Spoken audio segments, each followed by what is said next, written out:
dando la segunda clase de la materia de serología y virología, que hubiese sido en circunstancias normales nuestra primera clase, porque es sobre la introducción a virología, lo que vamos a ver en esta clase.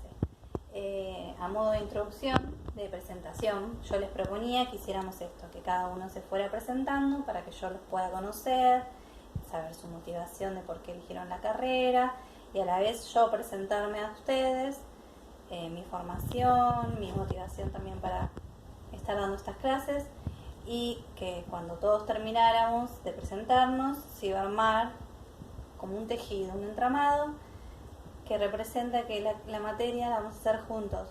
No la preparo yo para ustedes, sino que entre ustedes y yo vamos a armar a través del contenido esta materia. Bueno, lo primero que les voy a pedir es que completen esta actividad indagatoria para saber qué conceptos tienen ustedes sobre ciertos temas que nos interesan para la materia, que es la misma que les mandé al campus. Así que por favor realícenla y mándenmela por campus a mí.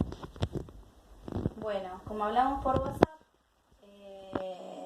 cuando salió este tema, hubo alguien que dijo que los virus eran parásitos intracelulares obligados, lo cual está muy bien. Y la virología es la rama de la microbiología que se encarga de estudiarlos. Bueno, ¿pero qué son los virus? ¿No? Aparte de ser parásitos intracelulares obligados, que ya nos dice un montón, a la vez esa definición nos deja sin conocer muchísimo de qué son los virus. Bueno, para conocerlos nosotros nos valemos de un montón de herramientas y los clasificamos también. Y esas clasificaciones, por ejemplo, esta primera clasificación, que es la que primero nos dicen de cualquier virus, es si son desnudos o envueltos. ¿Qué sería ser desnudo o envuelto? Bueno, un virus desnudo consta de material genético que está en íntima relación con proteínas que lo protegen, que es la cápside. Las cápsides no tienen cualquier estructura, sino que son icosaédricas o helicoidales, como en este caso. En este caso, que el virus es desnudo, se ve la cápside y se ven espículas. Estas espículas van a funcionar a modo de llave para entrar a infectar células. En este caso vemos un virus helicoidal envuelto. Esta envoltura, ¿qué sería? Es una bicapa lipídica que se llevó el virus cuando salió de la célula que infectó. Y inmersa en esta bicapa lipídica tenemos las espículas, que de nuevo cumplen la misma función, que es interactuar con la célula hospedadora y habilitar la entrada y la infección en ese tipo de células. No tenemos en este esquema un dibujo de un virus con simetría helicoidal sin envoltura, porque estos son virus animales. El virus emblemático de helicoidal desnudo es el virus del mosaico del tabaco, que es un virus vegetal. Virus animales no hay helicoidal y desnudo. Bueno, y acá tenemos el ejemplo de un virus con núcleo cápside, porque cuando son envueltos, la conjugación del genoma con la cápside se llama núcleo cápside, con núcleo cápside icosaédrica y envuelto. Esta es una característica elemental en la clasificación de los virus. La otra, que es súper básica y elemental, es de qué está compuesto, qué molécula utiliza para llevar su información genética.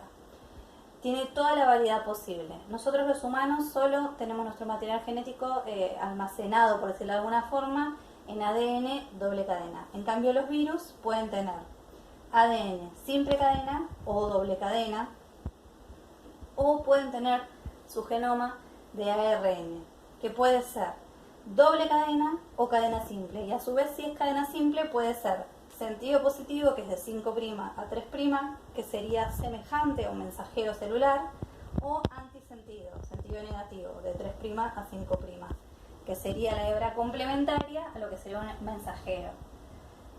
Bueno, el tipo de genoma, o sea, el tipo de molécula que compone el genoma del virus, también es característico de cada virus y se lo usa para clasificarlos. Por ejemplo, ejemplo, acá hay ejemplos de virus de ADN, por ejemplo los adenovirus, que son virus desnudos que causan enfermedades respiratorias, su genoma es de ADN. DS double strand, o sea, de ADN doble cadena. Y hay otros ejemplos, por ejemplo el virus herpes. Ahora, virus de ARN tenemos de doble cadena, como los reoviridae, que causan diarreas, de simple cadena de polaridad negativa, como el ortomyxoviridae, que es la influenza, un ejemplo de este virus, o el paramyxoviridae, que también causa gripe, bueno, sarampión y paperas también, o de simple cadena de RNA de polaridad positiva, que tenemos los coronavirus, los togavirus, los flavivirus, que es dengue, es un flavivirus, por ejemplo, los picornavirus, y bueno, y simple cadena RNA. Acá está separado no por su genoma, sino porque es, veámoslo más adelante esto. Bueno, entonces, cuando clasificamos a los virus, vamos a tener en cuenta qué molécula utiliza para llevar su información genética y cuál es su estructura que se la otorga estas proteínas que forman la cápside.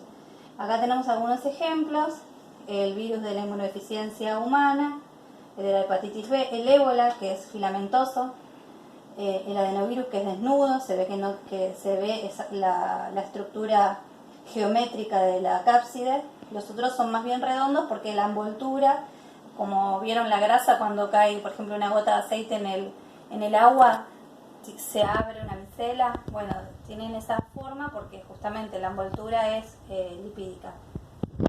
Y este caso nosotros no nos va a interesar porque vamos a trabajar sobre virus que están en la clínica humana, pero los bacteriófagos tienen una estructura muy muy particular, que son los virus que infectan bacterias.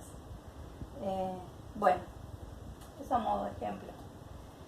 Ahora, lo más importante, una de las cosas más importantes de esta clase va a ser el ciclo de multiplicación del virus. Este ciclo consta de distintas etapas, que en realidad es un continuo, pero nosotros lo vamos a dividir en etapas para ir comprendiendo qué procesos se van dando cuando se establece la infección. Primero va a haber la adsorción. La adsorción significa que el virus entra en contacto con la célula. Entra en contacto con la superficie de la célula. Eso se llama adsorción. La entrada puede ser a nivel de la membrana plasmática celular, como en algunos casos. Por ejemplo, el HIV, el virus de la inmunodeficiencia humana, entra a través de la membrana plasmática directamente. O utilizando la vía endocítica, que es la vía propia de la célula, que sería que se invagina la membrana, como es el ejemplo que vemos acá dibujado, se hace un endosoma, el virus queda dentro del endosoma, y dentro del endosoma es que lo que va a ocurrir es el desnudamiento. El desnudamiento es esto que se dice acá, fusión viral, que sería que el virus se desnuda de esa envoltura y de la cápside, y libera su material genético en el citoplasma. Ahora, si esta entrada hubiese sido a nivel de la membrana plasmática, acá mismo hubiese dejado en el citoplasma inyectado su material genético de alguna forma. Esta vía endocítica lo que permite es que el genoma viral se pueda direccionar a algún subcompartimento de la célula.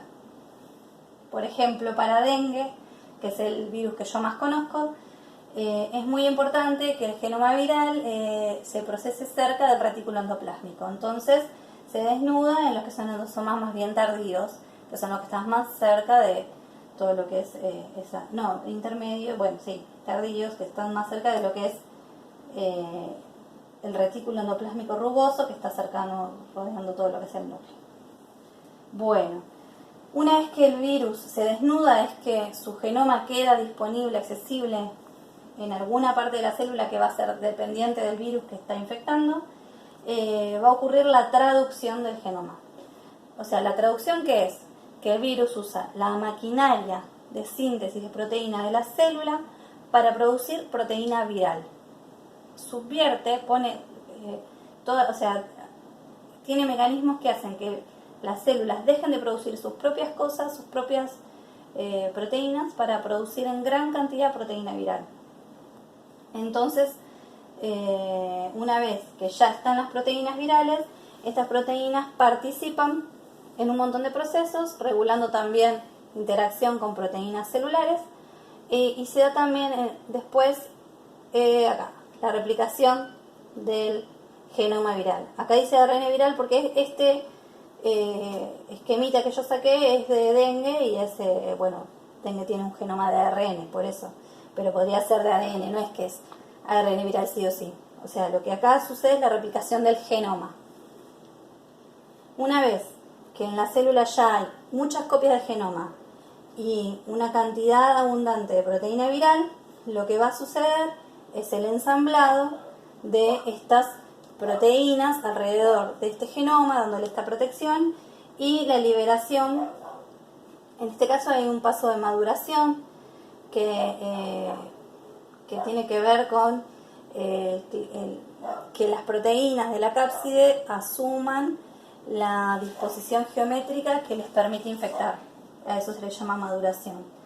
Y la liberación de la progenie.